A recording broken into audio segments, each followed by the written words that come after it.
50 new for 2025 bikes to get through in this video, so I will be necessarily brief with each one. I've done my best to unearth the most accurate photos, but don't be expecting 4K masterpieces, and some of the images are Photoshop conjectures. The list is by no means exhaustive, and I won't be covering any electric bikes, so if you are one of the 11 people in the world still interested in those, I'm afraid this video isn't really for you. Now, of course, the best way to see the new bikes is to actually go to the EICMA show in November yourself, but I know that for many, attending in person is just not feasible. YouTube has got you covered though, and as I've now clicked past the 50,000 subscriber mark, I think I'm entitled to a press pass, so I may well be going this year. Anyway, here are the bikes in alphabetical order by manufacturer, along with my best guesstimate at the bottom of the screen for price in Portugal, horsepower, and the likelihood of each bike actually making it to Europe in 2025. 75% and below means we'd like to see it but nothing sure yet. 80% and above means it's almost a dead cert but we haven't had the official reveal yet. 100% already seen the press photos. So get your wallets out because there are quite a few tasty bikes here, beginning with the Aprilia 457 Roadster, a logical follow-on from the RS 457 sports bike launched last year. That's done rather well, sharing many of the latter's features including adjustable suspension, ride-by-wire throttle, 3 riding modes and a high-quality TFT display. 400 to 500cc bikes definitely seem to be the thing at the moment, and we'll be seeing a lot more similar capacity roadsters and adventure bikes in this countdown.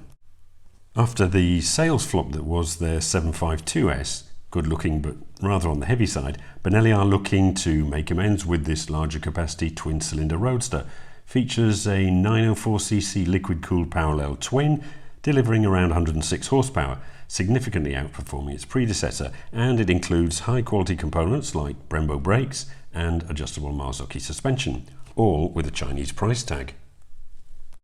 As with the R1300GS, the new 1300RT appears less bulky than the current 1250 with a more slimline front end. While a style change was necessary, the last major redesign dating back to 2014, the new RT will also likely feature significant technical updates, including an aluminium frame as on the new GS. Previous generations used a tubular steel frame. The suspension, however, will continue to use the telelever system at the front and a power lever at the rear, and it's likely that the RT will also get the automatic suspension adjustment system introduced on the 1300GS, which lowers the bike's ride height by a few centimeters below 40 kilometers an hour to help shorter riders get their feet down more easily during slow maneuvering. As for the engine, the new RT will of course be getting their latest 1300cc flat twin, producing 145 horsepower and a whopping 150 newton meters of torque, ideal for a touring bike, and will almost certainly also offer the automatic transmission recently showcased on the new GS Adventure. Pity it's so expensive, especially once you've added the must-have options, because I'd quite like one. The R20 concept, presented in May at this year's Lake Como concourse, is based on a large air and oil-cooled flat twin engine, similar to the one in the R18, but with the displacement increased to 2 litres. I'm pretty sure it will make it to production, if only as a way of reusing the engine from the slow-selling R18, although we may have to wait until 2026 to see it in showrooms. While the focus isn't on maximising power, the bike's torque should be a very healthy 170 newton meter plus. Totally impractical, but with power figures like that, it will be a fabulous ride. Poor ground clearance and suspension travel meant the first generation of the Urban GS wasn't the success BMW had been hoping for, but judging by the first photos of the new model, these shortcomings seem to have been addressed. A tasty looking scrambler in prospect, but being a BMW it ain't going to be cheap, especially once you've ticked all the compulsory options. Finally, on the BMW stand, I think we can expect to see the latest iterations of their R and RS models. Not a very common sight on the roads, but this new version should offer great versatility, with perhaps a little more focus on the passenger and offering a few more luggage options, making it a candidate for touring. I could be interested in the even more focused RS, which I'm hoping I'll also see at EICMA, as wind protection and comfortable riding position are important to me, and this R doesn't appear to really have much of either. It'll be great if we get to sit on the R, RS and RT back to back at the show. Right, moving on to the CF Moto stand and the 800 MTX, which was shown as a prototype at last year's EICMA. I'm 100% on this being in showrooms early in 2025, as this is an official photo released recently by the manufacturer. The MTX uses the 105 horsepower parallel twin from the KTM 790. You get 2118 spoked wheels and long travel suspension, and no doubt plenty of standard equipment, maybe even this hard luggage, all for the price of a Honda Transalp. If you fancy something a bit sportier, then their 675 SR could be worth waiting for. More of a user-friendly sports bike than hardcore track weapon. Think of it as a competitor to this year's Triumph Daytona or Honda CBR 650R. As always with CF Moto, there'll be plenty of standard equipment, including, if this photo is anything to go by, Moto GP style front brake caliper cooling ducts. Well, I suppose wings are a bit passé now. If you're looking for something even more left field, how about a CF Moto 500 Voom? I'm not sure about that name, but it looks decent, especially if you're into 80s sports bikes. Good for about 80 horsepower, which implies an 11 or 12,000 RPM red line from its 500cc inline four-cylinder. It follows the emerging trend for screamers, but I'm not sure we'll see it in Europe. Maybe 2026? Ever drop-dead gorgeous, the 2025 edition of the financially out of reach for most Ducati Panigale will be getting 216 horsepower and the now obligatory wings. 2 kilos lighter, 2 horsepower more, and a claimed 4% more aerodynamic front fairing. But the big change this year is the chassis. Gone are the single-sided swing arm and gorgeous 5-spoke rear wheel in favour of a more conventional double-sided setup designed to offer better grip under acceleration. Ducati is also promising more room for the rider, although the riding position hasn't been changed and the foot pegs have been pulled in by 10mm to offer better ground clearance in the bends and pull the rider's legs in behind the fairing, again to improve aerodynamics. Tempting if you've got 30 grand burning a hole in your pocket. As is this, the new Multistrada V4 and V4S, probably the prettiest adventure bikes on the market. Impossible not to look cool on one of these. I mean, here's Mrs. RM and me nipping to Aldi with some friends, and just look at us, we're absolutely stunning. New for 2025, a few minor aesthetic changes. Power is unchanged, but fuel efficiency apparently gets a 6% boost, thanks to extended rear cylinder deactivation. As before, the rear cylinders shut down whilst idling to save on fuel and reduce heat coming up from the engine. Something that's always put me off Ducatis here in the warm Algarve, so this model could tempt me. Slightly more affordable would be this Tenere rivaling Mini Desert X using the 78 horsepower single from the Hypermotard, or perhaps more likely for 25, a 698 Super Sport. Power will likely be boosted to around 90 horsepower to stay competitive with the Daytona and the CBR 650R. But being a Ducati, it's going to be a fair bit more expensive than either of these. But it will be more accessible than a V2, so that's a good thing. And of course, you do get the cachet of the Ducati badge. The Harley-Davidson Pan America 975, a more accessible version of the 1250, should be good for around 90 horsepower from its 975cc Revolution Max engine taken from the Nightster. It would certainly make sense for Harley to enter the middleweight adventure space, with the genre proving so popular. 18 months ago, a 975 seemed like a sure thing. But since then we've heard next to nothing, so maybe they'll surprise us at EICMA in November. Okay, we're about halfway through now and I could do with a glass of water, so whilst I'm having a drink, there's just time to remind you that you can still get a 10% discount off all Roadskin apparel with the code in the description. Most comfortable riding jeans I've ever used, and I wear them literally every time I take my bike out. Okay, back to the bikes and the Honda stand. Now this isn't exactly a new bike, it's rather a midlife facelift for the popular Forza scooter and I assume also the ADV 350. And as I own one, I'm going to stick it in here. From what I can gather from this official Honda Thailand video, it will be getting body integrated front and rear indicators instead of the current stalks, new switchgear and a new dash. I imagine a variant of the 5-inch colour TFT we first saw on the Honda 750, I think it was, and since adopted by many of the mid-priced Hondas. I'm especially interested as my own ADV 350 is coming up to its 3rd birthday, a record for me, but they're that good, so I'm thinking of changing for this new one later in the year. I'd love to see it get a power boost, say 450cc and 40 horsepower, but knowing Honda's traditional conservatism, I doubt it very much.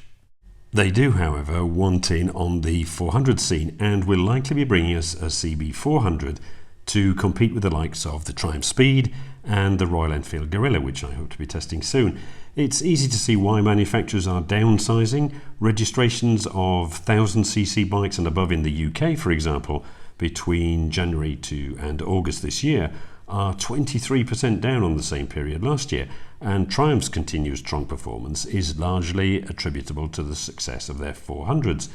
At first sight, the CB400 looks similar to the 350 Highness that's been available on some markets for a couple of years, but that's a single cylinder producing around 20 horsepower, so more of a competitor to the Enfield Hunter.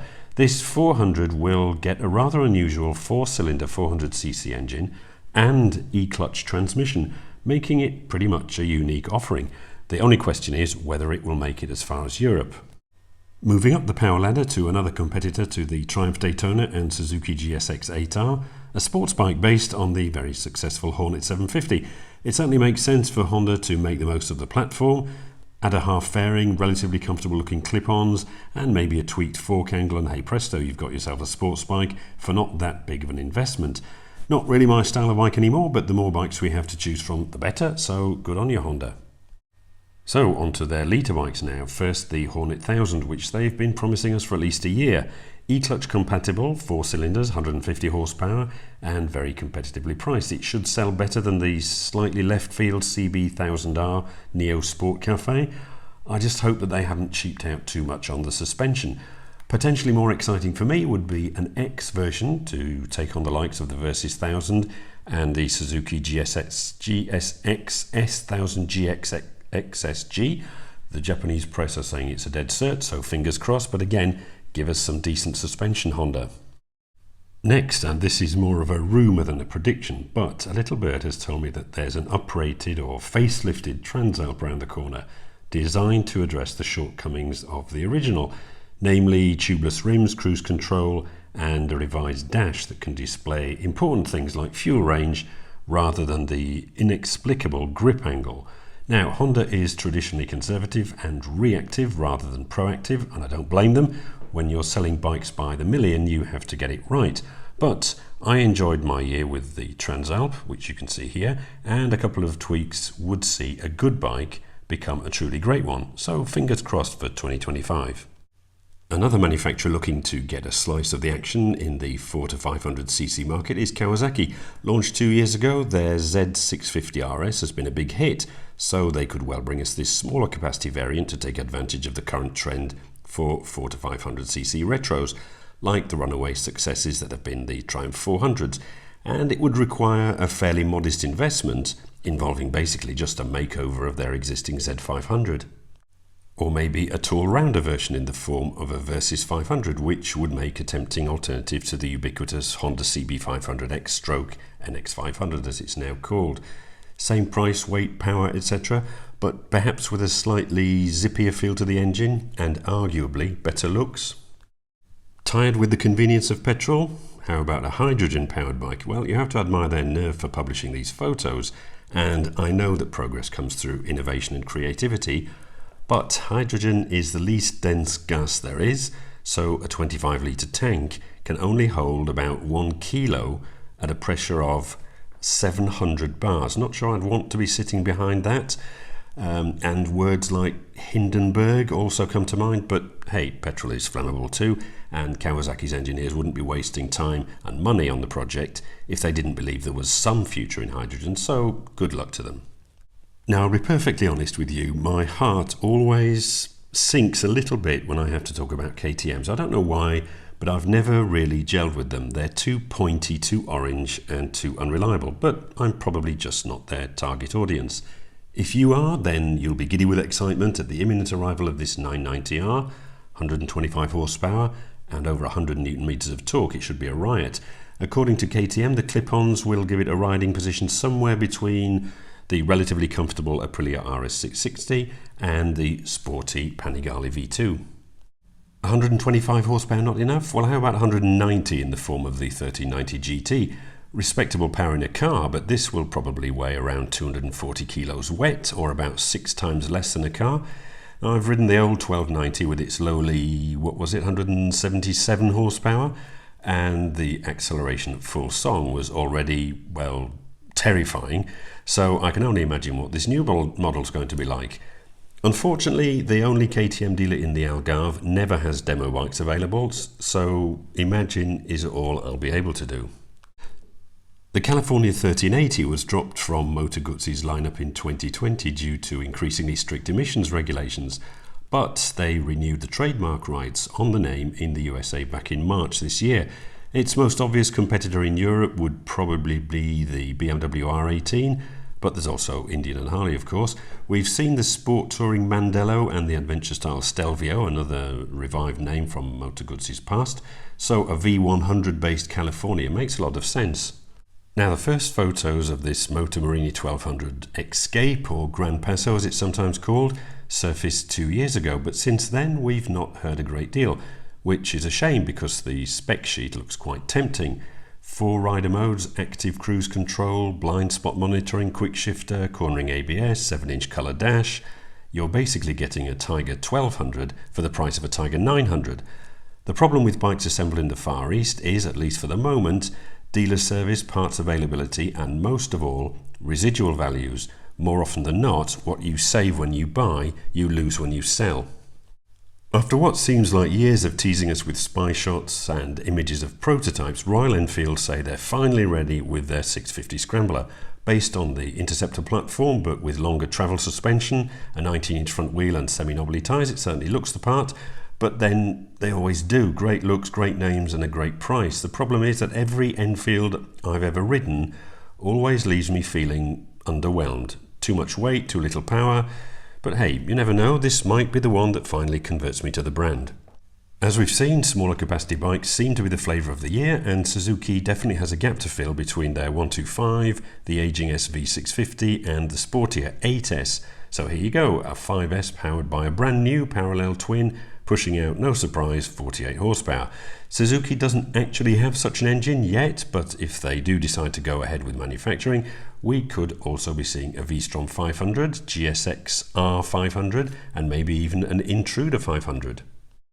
Only new paint schemes on the Triumph Speed 400 for 2025, so maybe I shouldn't be including these in the list, but they are extremely popular bikes and I still hanker after one, so I'm slipping them in. Spied on the Triumph India website, they're dropping the slightly odd blue that nobody bought in favour of a white and a rather fetching yellow, which kind of makes it look like a grown-up monkey.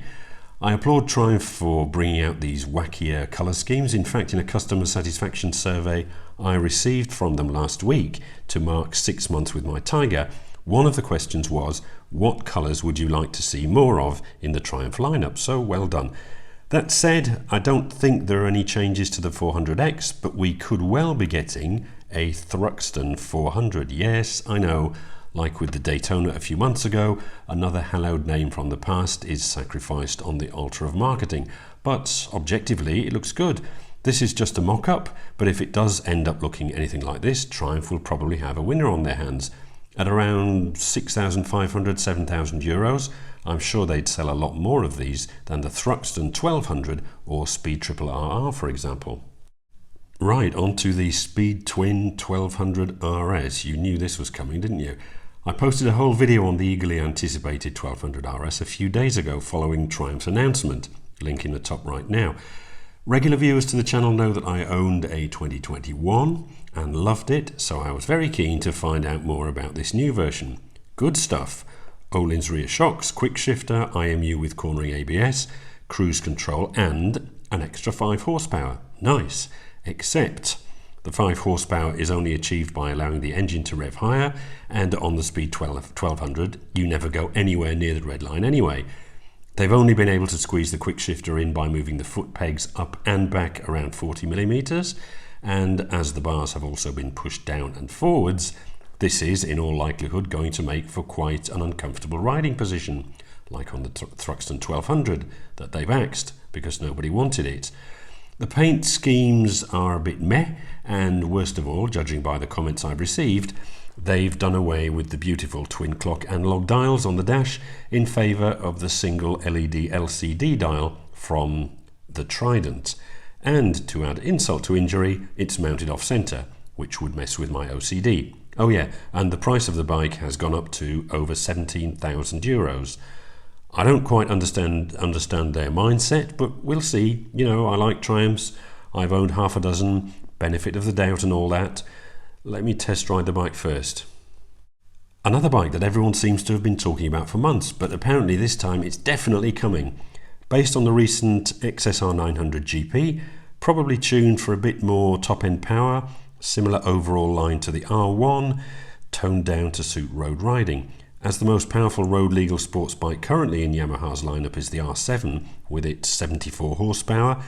Kind of embarrassing for a brand that's committed to MotoGP and World Superbikes. So something had to be done, and this is it. The Honda Hornet 750 has toppled the MT-07 from top spot in the mid-size naked sales charts, so Yamaha had to react to avoid a similar fate befalling their top-selling Tenere. From these spy shots, the front end, swing arm and engine casings look pretty much unchanged, so it may be little more than a facelift with a couple of uprated electronic goodies like ride-by-wire, which would open the way for cruise control, and a more modern dash and headlights. I just hope they can also improve seat comfort because it's really bad on the current generation. Okay, that just about wraps it up. Which new bike am I personally looking forward to the most? Well, it was the Triumph Speed Twin 1200 RS, but then I saw it. Click on the thumbnail on the screen now and read the comments for more on that. So I guess my number one on the excitement list is now the BMW R1300R and or RS. Plenty of torque, plenty of toys, and doubtless plenty of euros too. I often think the best thing about getting a new bike is actually looking for it. The Tiger 900 suits me for the moment, but seeing all these new toys under one roof certainly gets the juices flowing. Anyway, let me know what you're most looking forward to seeing at EICMA, either in person or here on YouTube. And as always, thanks for watching.